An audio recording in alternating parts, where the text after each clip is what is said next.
Comentábamos en diapositivas anteriores que el primer gran controlador del cuerpo es el sistema nervioso.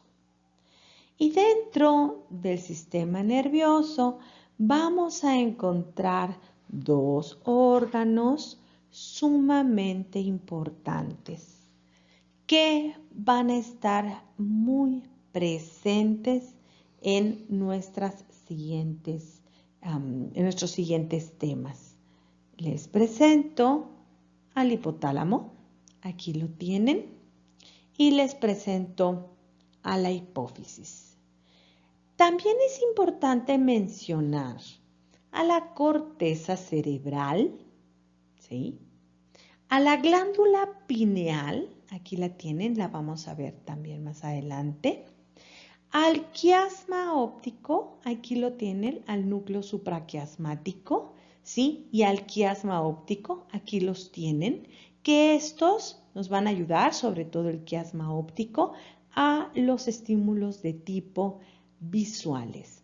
Pero no se les olvide, por favor, que estas partes, ¿sí? Que están en el cerebro, en todo lo que es la cavidad craneana, están íntimamente relacionados y es lo que nos permite la unión del sistema nervioso con el sistema endocrino, ¿sí? Sobre todo glándula pineal, hipotálamo, hipófisis y también la recepción de estímulos a través del quiasma óptico y del núcleo supraquiasmático.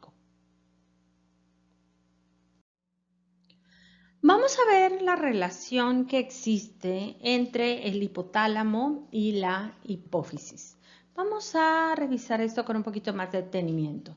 Fíjense de favor, aquí tengo al hipotálamo y exactamente debajo de él vamos a tener a la hipófisis. Quiero que vean cómo está estructurado. Les presento el núcleo supraóptico y les presento el núcleo paraventricular. Estas, si se dan cuenta, son cuerpos neuronales, son somas de neuronas que vean cómo se proyectan hacia el interior de la hipófisis. Vean cómo tengo aquí el soma, ¿sí? Y aquí tengo a los axones de las neuronas que se proyectan hacia el interior de la hipófisis.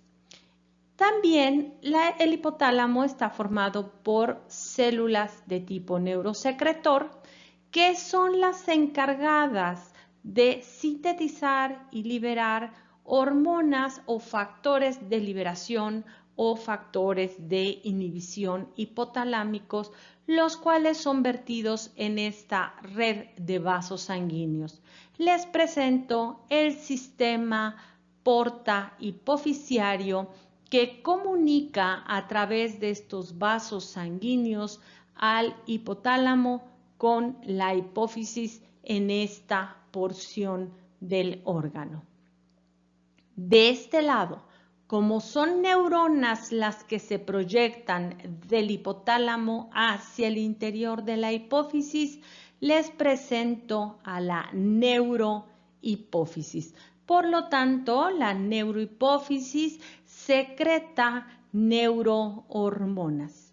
De este lado, sí, les recuerdo el sistema porta hipotalámico hipofisiario, que es la red sanguínea de comunicación para la liberación de los factores de liberación o inhibición hipotalámicos, que son los que van a controlar el trabajo de la adenohipófisis. Les presento la adenohipófisis.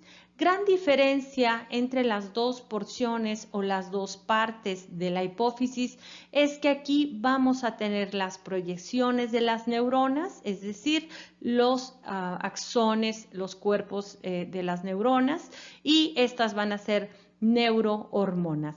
En el caso de la adenohipófisis vamos a tener dos grupos celulares principales, que son acidófilas y basófilas, las vamos a ver un poquito más adelante, y son las responsables de sintetizar y liberar a la sangre diversas hormonas. ¿Cuáles son estas hormonas? Vamos a revisar todas estas, ¿sí? Poco a poco, pero para hacer una introducción. En cuanto a la neurohipófisis, ADH, también llamada vasopresina, cuyo órgano blanco es el riñón y los vasos sanguíneos.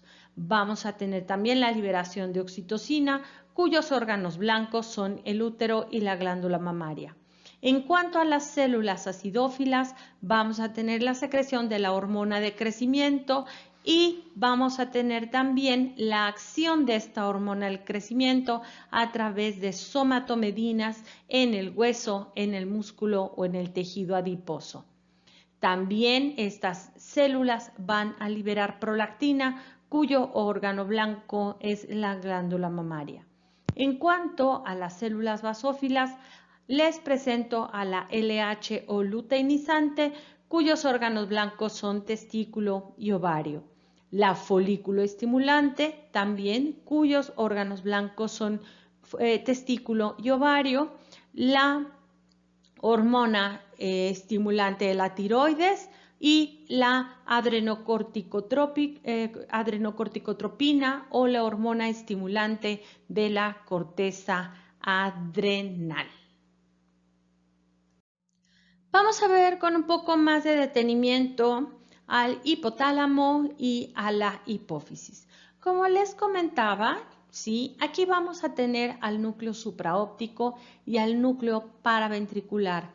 Estos son somas, son cuerpos neuronales que se proyectan los axones hacia el interior de la hipófisis y por eso esta parte se le conoce como neurohipófisis o también se le conoce como lóbulo posterior porque lo que se secretan aquí son neurohormonas, ¿sí? Son hormonas secretadas realmente por las neuronas. En esta parte vamos a encontrar, ¿sí? En el lóbulo anterior o también llamado adenohipófisis, diversos grupos celulares que van a producir diversas hormonas tróficas, es decir, que tienen sus órganos blancos a lo largo del cuerpo y cada hormona tiene órganos blancos específicos. En esta diapositiva pueden ver un poco más claro el sistema porta hipotalámico hipoficiario, que es esta red de vasos sanguíneos donde los factores de inhibición o activación hipotalámicos son liberados y llegan a través de esta red de vasos sanguíneos a la adenohipófisis.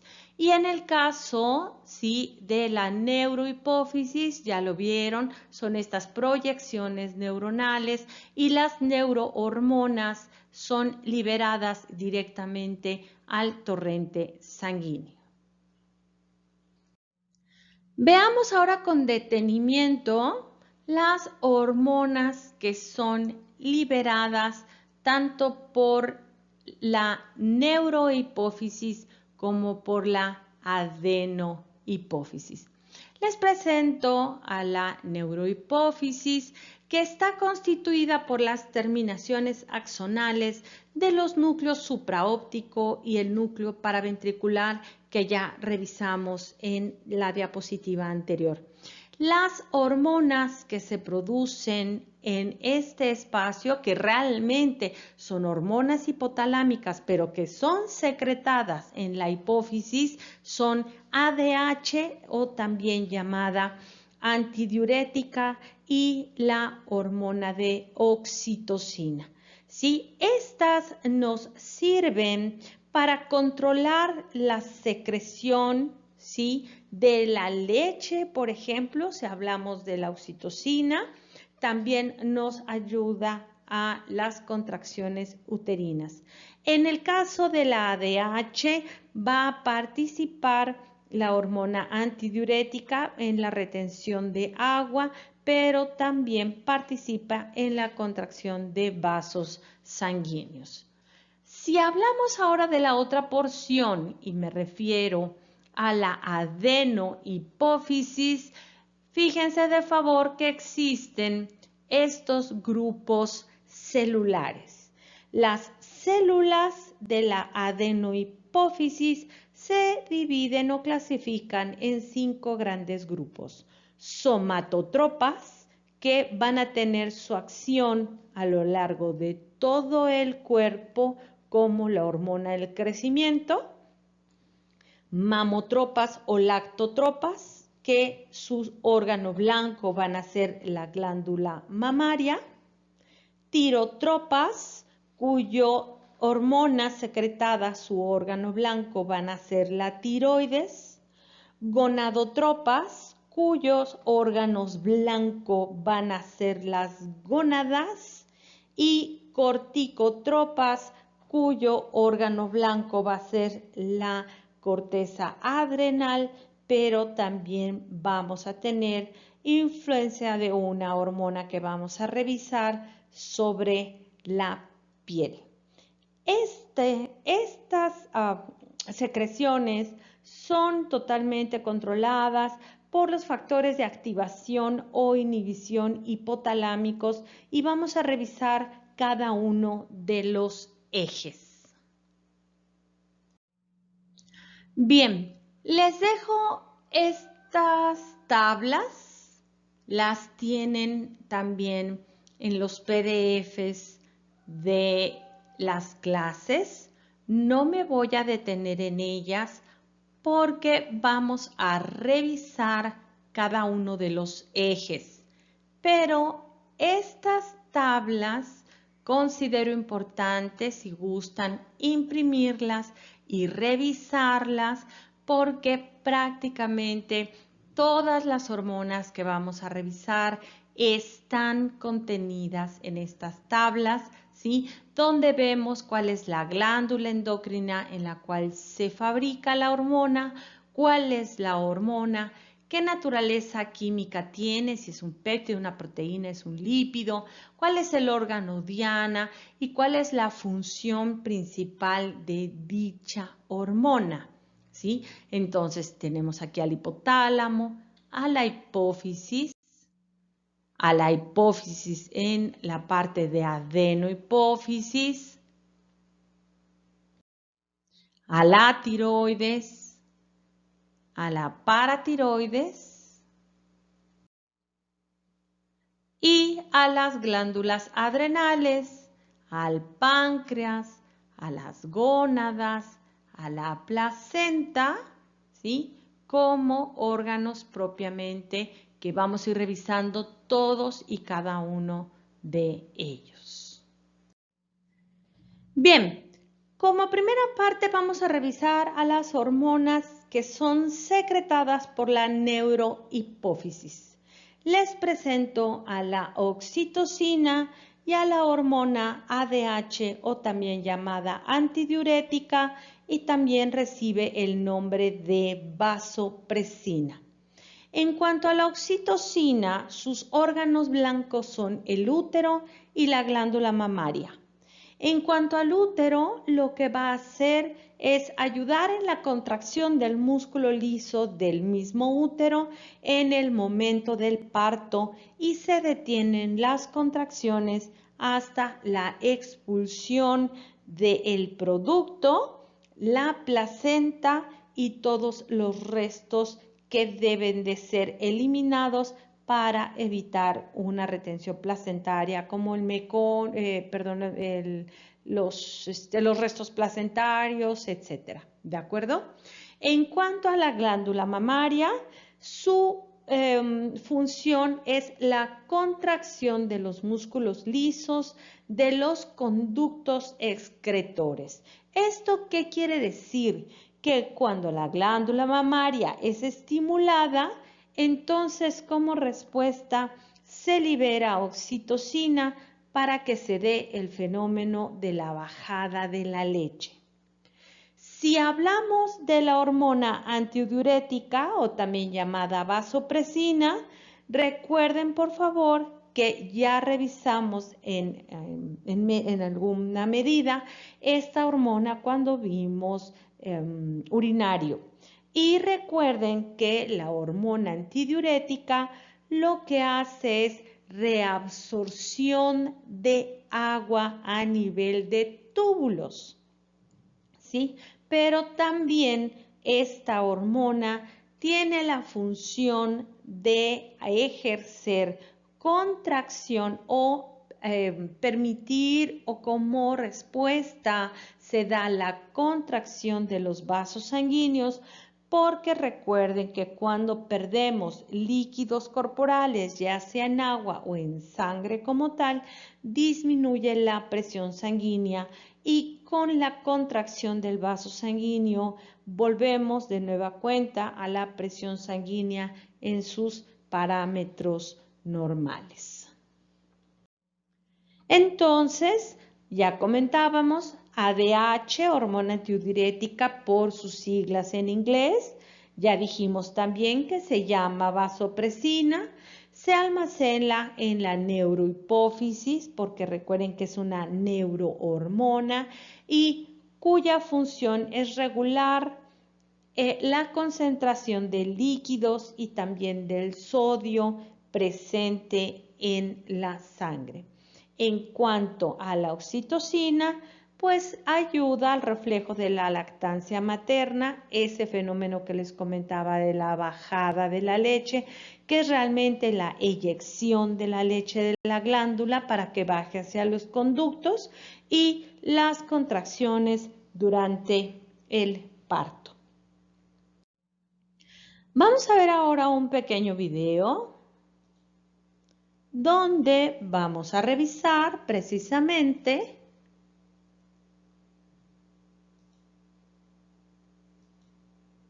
a la hormona antidiurética.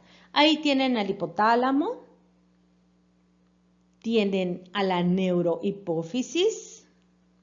Cuando el estímulo llega, entonces la respuesta es la liberación de la hormona. La deshidratación es el estímulo. Disminuye la presión sanguínea y la concentración osmótica de la sangre aumenta. Por lo tanto, hace falta agua. ¿Cuál es la respuesta? Liberar ADH, hormona antidiurética.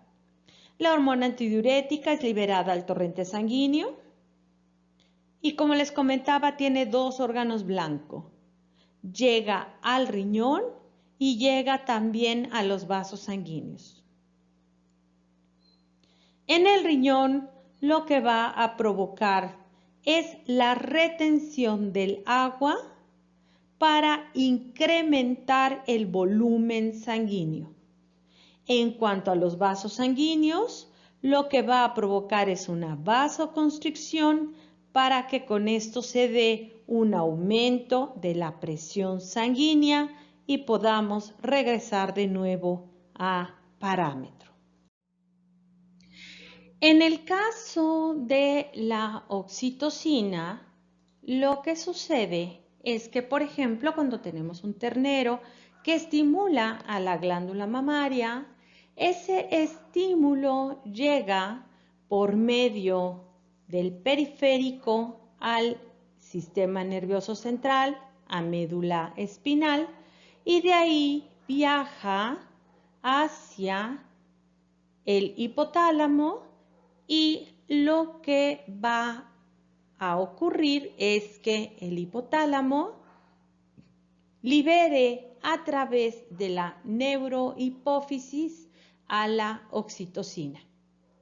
La oxitocina es liberada hacia el torrente sanguíneo y lo que va a pasar es que llega la oxitocina a la glándula mamaria y lo que va a provocar es la contracción de los conductos galactíferos y galactóforos para la secreción o la bajada de la leche para que el ternero pueda succionar, ¿sí? Es decir, pueda tomar leche. La succión en el pezón es el estímulo.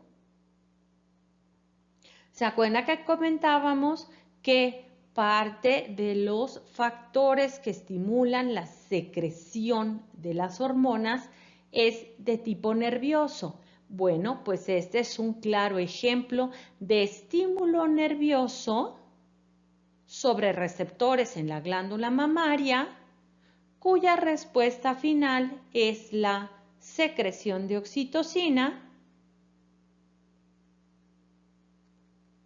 que es liberada al torrente sanguíneo y una vez que llega a la glándula mamaria, se contrae el músculo liso de la misma glándula para permitir la eyección de la leche.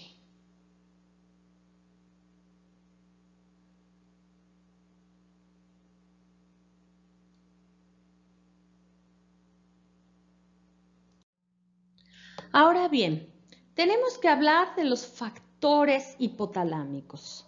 Tenemos dos grandes grupos de hormonas que son los factores liberadores o los factores inhibidores que produce el hipotálamo. Son sintetizados por neuronas propiamente del hipotálamo, pero llegan, ¿sí?, a través del sistema porta hipotalámico hipoficiario al lóbulo anterior mediante la circulación. Es una comunicación neuroendocrina, ¿de acuerdo? Este sistema porta, ya lo habíamos comentado, es una red capilar que atraviesa o está interpuesta entre dos venas y dos arterias, ¿sí?, que a diferencia de los capilares comunes se interponen entre una arteria y una vena, es decir, están como intercalados. Esta es una conexión corta y directa entre el hipotálamo y la hipófisis, lo que favorece una respuesta rápida. Esto impide que la escasa o la muy pequeña cantidad de neurohormona que puede llegar a producir el hipotálamo se diluya en la circulación general. Realmente no llegan a la circulación general. Y si llegan es muy poquita. ¿Por qué? Porque su acción inmediata es en la adenohipófisis, ¿sí? Las neuronas del hipotálamo que secretan estos factores a través del sistema porta hacen llegar estos factores inhibidores o liberadores, o sea, o activadores, y su acción es sobre las células glandulares que conforman a la adenohipófisis. ¿Cuáles son esas hormonas reguladoras o esos factores de regulación hipotalámico? Se dividen en 4 grandes grupos. Les presento a la TRH, también llamada tiroliberina o tirocrinina. Y este grupo controla la liberación de la hormona estimulante de la tiroides. Recuerden, por favor, estas hormonas regulan la acción o las acciones, el trabajo de la hipófisis, ¿de acuerdo? Entonces, TRH, también llamada tiroliberina o tirocrinina, controla la liberación de la hormona estimulante de la tiroides, obviamente en la hipófisis. Les presento a la GRH, también llamada somatocrinina, cuya función es controlar la hormona controlar la liberación de la hormona del crecimiento. Les presento a las gonadotropina, que la GnRH o gonadotropina controla la liberación de la hormona LH o también llamada luteinizante y también de la hormona FSH o también llamada hormona estimulante de los folículos. Y por último, la CRH o también llamada corticoliberina o corticocrinina, que controla la liberación de la hormona adrenocorticotropina. La primera de las hormonas que vamos a revisar de la adenohipófisis es la hormona del crecimiento. Tiene sinonimias como STH, ¿sí?, en sus siglas en inglés, GH igual, también growth hormone, somatotropina o también hormona somatotrópica. Como comentamos, se sintetiza en la hipófisis, en la parte de la adenohipófisis, y su acción principal es estimular tanto directa como indirectamente el crecimiento de todos los tejidos. Por lo tanto, influye fuertemente en el metabolismo de proteínas, glúcidos, lípidos y electrolitos. ¿Por qué? Porque como su acción es estimular el crecimiento, pues estimula el metabolismo acelerándolo y provocando, por ejemplo, mitosis. Eso es una estructura polipeptídica, ¿sí? Estamos hablando que es una verdadera proteína, tiene 191 aminoácidos. Recuerden que les comentaba que la gran mayoría de las hormonas polipeptídicas son realmente polipéptidos en el sentido estricto de la palabra en cuanto a la estructura química, pero la hormona del crecimiento sí la podemos considerar una proteína verdadera porque tiene 191 aminoácidos. El mecanismo de acción se da porque su receptor está a nivel de membrana y es una de las hormonas que rompe un poco la regla porque se internaliza el complejo hormona-receptor hasta el núcleo. A pesar de ser una hormona de tipo proteica y que tiene su membrana, su receptor a nivel de la membrana, resulta ser que el mecanismo se sale un poquito de los parámetros que hemos estado revisando, porque cuando se da la unión y el complejo hormona-receptor, resulta ser que hay una internalización de este complejo hasta el núcleo, porque recuerden, por favor, que la principal acción pues es obviamente la síntesis proteica. ¿Por qué? Porque recuerden que influencia directa o indirectamente el crecimiento en todos los tejidos del cuerpo. La hormona del crecimiento es una de las hormonas de la tríada del crecimiento, ¿de acuerdo? La tríada completa del crecimiento, estamos hablando que son 3 hormonas y una es la hormona del crecimiento, la otra es tiroxina y la otra es insulina. Esas 3 hormonas conforman la tríada del crecimiento en nosotros los animales y las 3 hacen sinergia para provocar el efecto de crecer, ¿sí? Entre las 3 trabajan en conjunto para crecer.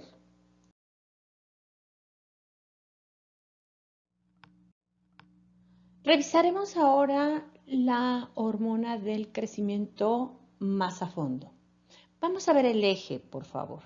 Miren, aquí tenemos al hipotálamo y aquí tenemos a la adenohipófisis, ¿de acuerdo? Entonces, recuerden que habíamos estado revisando los factores de liberación hipotalámicas. Entonces, revisemos el eje con cuidado. Tengo aquí al hipotálamo, el cual libera somatocrinina. La somatocrinina es el factor de liberación hipotalámico para decirle a la adenohipófisis, libera hormona del crecimiento. Cuando tenemos suficiente hormona del crecimiento, ¿sí? Recuerden que todos los sistemas tienen también sus controles y en ese momento lo que hace el hipotálamo es liberar el factor de inhibición hipotalámico, que en este caso es la somatostatina, para decirle a la adenohipófisis, ya no liberes hormona del crecimiento. Ahora vamos a ver las acciones que tienen y vamos a regresar con el mecanismo de retroalimentación. La hormona del crecimiento tiene tanto acciones indirectas como acciones directas. Revisemos primero a las acciones directas. Aunque potencialmente puede actuar prácticamente en todos los tejidos del cuerpo, La hormona del crecimiento tiene un efecto realmente significativo en hígado y en el músculo esquelético. ¿Por qué? Porque el músculo esquelético es uno de los órganos más grandes que tenemos y que representan de forma importante el crecimiento. Y el hígado, vamos a ver que está presente en las acciones indirectas de la misma hormona del crecimiento. Regresamos a las acciones directas. Estimula el crecimiento general de todo el cuerpo, por lo tanto hay un estímulo de la síntesis de proteína. Un animal con niveles altos de hormona de crecimiento es un animal prepúber o puber, es decir, un animal joven. Por lo tanto, se estimula de forma importante la síntesis proteica junto con la insulina y la tiroxina. Recuerden que tenemos esta tríada de las hormonas del crecimiento. Tiene también un efecto lipolítico y un efecto hiperglucemiante. ¿Por qué? Porque la síntesis de proteínas, la mitosis, el crecimiento son fenómenos que requieren una cantidad muy alta de energía. ¿De acuerdo? Entonces, vamos a tener menos grasa acumulada porque vamos a movilizar a las grasas para tener la energía suficiente para llevar a cabo el crecimiento y la síntesis proteica. Por lo tanto, el metabolismo aumenta. Tiene también un efecto hiperglucemiante porque recuerden que la principal fuente de energía para las células es la glucosa. Como les comentaba hace unos segundos, tiene un fuerte sinergismo con tiroxina, con la hormona T3-triiodotironina, es decir, tiroxina, ¿de acuerdo? Y junto con la insulina, entre las tres son la tríada o forman la tríada del crecimiento. Si están estas tres hormonas, entonces vamos a tener un crecimiento adecuado, obviamente de acuerdo a la especie animal y a la edad del mismo. Al mismo tiempo, la hormona del crecimiento trabaja con el cortisol. ¿Por qué? Porque el cortisol también tiene un efecto lipolítico, va a producir lipólisis y también va a producir glucogenólisis, ¿sí? Ambos, obviamente, en el hígado para poder tener la energía suficiente para poder construir. Recuerden que el crecimiento, el aumento del metabolismo requiere de una gran cantidad de energía y también requiere de una gran cantidad de insumos. Por eso es que los animales tienen de repente mucha hambre. Los animales jóvenes, ¿sí?, tienen un comportamiento de mucha hambre y buscar alimento por el apetito acelerado, por estos requerimientos nutrimentales y de insumos para construcción. En un momento dado podríamos llegar a tener algún animal con hipotiroidismo y obviamente el hipotiroidismo lo que va a provocar es un cretinismo que se representa o se visualiza como animales enanos y el enanismo es el cretinismo por un hipotiroidismo. Revisemos ahora las acciones indirectas. En cuanto a las acciones indirectas de la hormona del crecimiento, esta va a llegar al hígado y otros órganos, pero vamos a hablar principalmente del hígado. El hígado, como respuesta a la hormona del crecimiento, va a tener como respuesta la producción de unas sustancias, de unas estructuras químicas que se conocen como somatomedinas. Las somatomedinas son péptidos producidos para estimular el crecimiento local y estas somatomedinas tienen una acción autócrina y parácrina, ¿sí? Este tipo de señalización. A estas somatomedinas se les conoce también como factores de crecimiento tipo 1 similares a la insulina, ¿sí? Factores de crecimiento tipo 1 similares a la insulina porque la estructura química obviamente son similares. Ahora, ¿qué sucede cuando las somatomedinas son liberadas al torrente sanguíneo?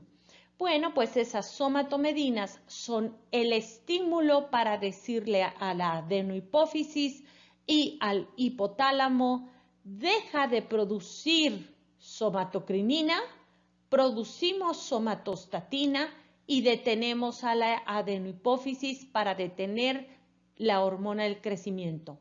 También estas somatomedinas, cuando llegan a la adenohipófisis, detienen la estimulación, es decir, inhiben la producción y la liberación de la hormona del crecimiento. Obviamente, tanto estas acciones directas como estas acciones indirectas van a provocar, ¿sí?, un intenso efecto anabólico de tipo proteico. Aumenta la captación celular de aminoácidos, aumenta la eritropoyesis, la glucemia y la multiplicación celular también, es decir, la mitosis en presencia sobre todo de tiroxina, de triiodotironina. Tenemos un balance nitrogenado y de fósforo de tipo positivo, estimula la salida de la insulina, es decir, la secreción de insulina, porque vamos a tener, recuerden, un efecto hiperglucemiante y cuando tenemos esa hiperglucemia, lo que vamos a tener precisamente es la respuesta, la liberación de insulina. También estimula la condrogénesis porque requerimos primero armar material de cartílago antes de poner hueso, es decir, el hueso crece primero como un cartílago y después se transforma en hueso. Todos esos estímulos directos del crecimiento que ya revisamos, con todo este sinergismo entre tiroxina y también la insulina, nos va a provocar el crecimiento corporal, es decir, de todo el cuerpo. Y recuerden que las somatomedinas son para estimular el crecimiento localizado, me refiero a un órgano en sí, por ejemplo, el hígado. Por eso son las acciones autócrinas y parácrinas de la señalización de las somatomedinas.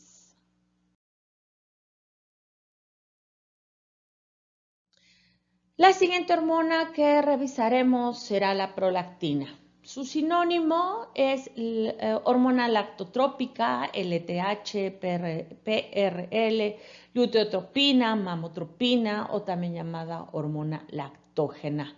También es un polipéptido, tiene 200 aminoácidos, por lo tanto también la podemos considerar una proteína verdadera y es muy parecida a la STH. ¿Sí? La síntesis se da en las células mamotropas o lactotropas hipofisiarias que ya habíamos estado comentando. ¿Sí? Recuerden, la STH es la hormona del crecimiento, la acabamos de revisar. ¿Cuáles son los efectos generales? Bueno, estimula el desarrollo de los conductos galactóforos de la glándula mamaria. Estimula también la síntesis de leche y coparticipa en la secreción de la leche. Mantiene viable al cuerpo lúteo tanto en el ciclo sexual como en la gestación, ¿sí? En las aves promueve el crecimiento y la secreción de la leche de buche que hemos estado dialogando en tracto gastrointestinal. Por lo tanto, también estimula la conducta materna del cuidado hacia el producto, hacia la cría, ¿de acuerdo? También tiene un efecto inhibitorio sobre la ovulación cuando hay amamantamiento. Sin embargo, no está catalogada realmente como un método anticonceptivo. Esto no funciona como un método anticonceptivo, aunque inhibe de forma parcial la ovulación. De verdad no podríamos mencionarla, por ejemplo, sobre todo en humanos, como un método anticonceptivo. Participa en la control de la espermatogénesis, es decir, en la formación de espermátides, de espermatozoides. Por lo tanto, también participa en el proceso de la pubertad, porque dentro de la pubertad lo que hay también es un desarrollo de la glándula mamaria, que vamos a ver más adelante cuando veamos fisiología de la producción de la leche. Estimula la síntesis de los receptores de hormona LH luteinizante en el ovario y en el testículo, porque tengan en cuenta que esta hormona, al participar en el proceso de la pubertad, pues permite el desarrollo de caracteres sexuales secundarios y obviamente va a sensibilizar al ovario a los receptores de LH. Estimula el crecimiento corporal, ¿sí? Sobre todo en las zonas de la glándula mamaria, y también participa en la producción hepática de los factores de crecimiento que acabamos de revisar con la hormona del crecimiento. La prolactina, pues obviamente tiene una importancia fisiológica relevante, sobre todo para producción animal, porque incrementa la glándula mamaria. ¿A qué queremos referirnos? Es el desarrollo de la glándula mamaria, participa en el desarrollo de la glándula mamaria, es decir, en la mamogénesis. ¿De acuerdo? Estamos hablando de la mamogénesis, que es el desarrollo de la glándula mamaria.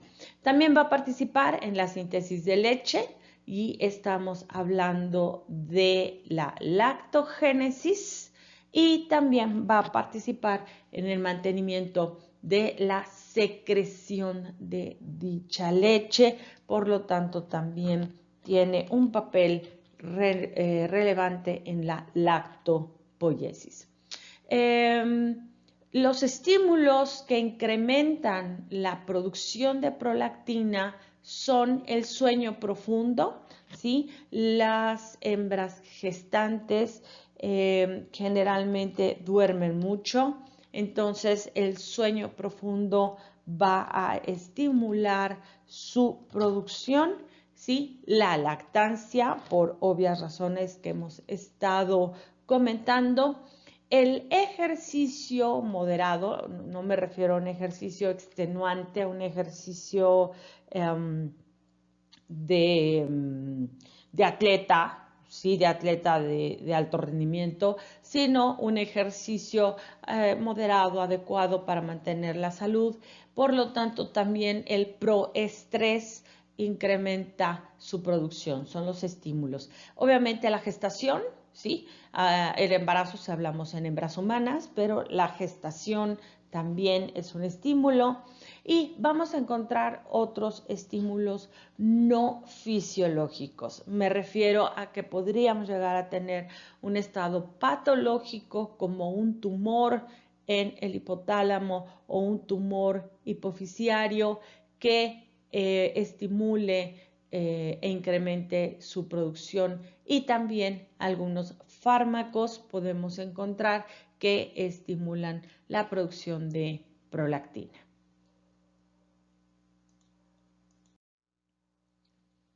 Vamos a revisar ahora la hormona estimulante de los melanocitos.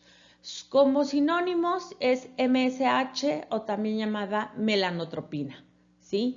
Es sintetizada también por la adenohipófisis, en particular en la porción intermedia, y la acción que tiene esta hormona es pigmentación de la piel y de las faneras.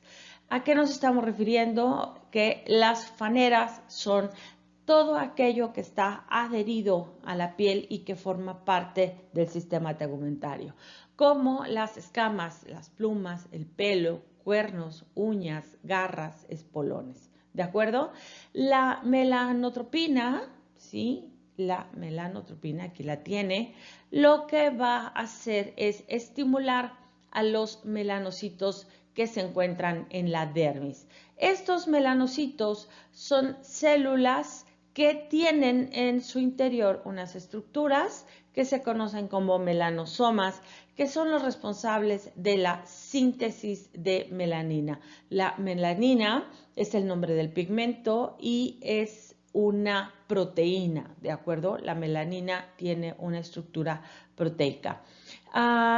Estos melanocitos lo que van a hacer es que van a transferir melanosomas de las células de la piel y a los folículos pilosos, es decir, van a permitir la pigmentación de la piel y del pelo, ¿de acuerdo? Y algunas enfermedades endocrinas que podemos encontrar, por ejemplo, hipopituitarismo, ¿sí? Es decir, vamos a tener una insuficiencia en la producción de hormonas pituitarias y vamos a ver que los pacientes tienen una pigmentación tenue. También podemos encontrar una insuficiencia adrenal primaria que nos va a dar el efecto contrario, que sería una hiperpigmentación, porque la hormona adrenocorticotrópica es químicamente muy similar a la melanotropina o estimulante de los melanocitos. Algunos otros problemas de pigmentación que podríamos encontrar en animales es, por ejemplo, el albinismo, el pielbaldismo y el vitiligo.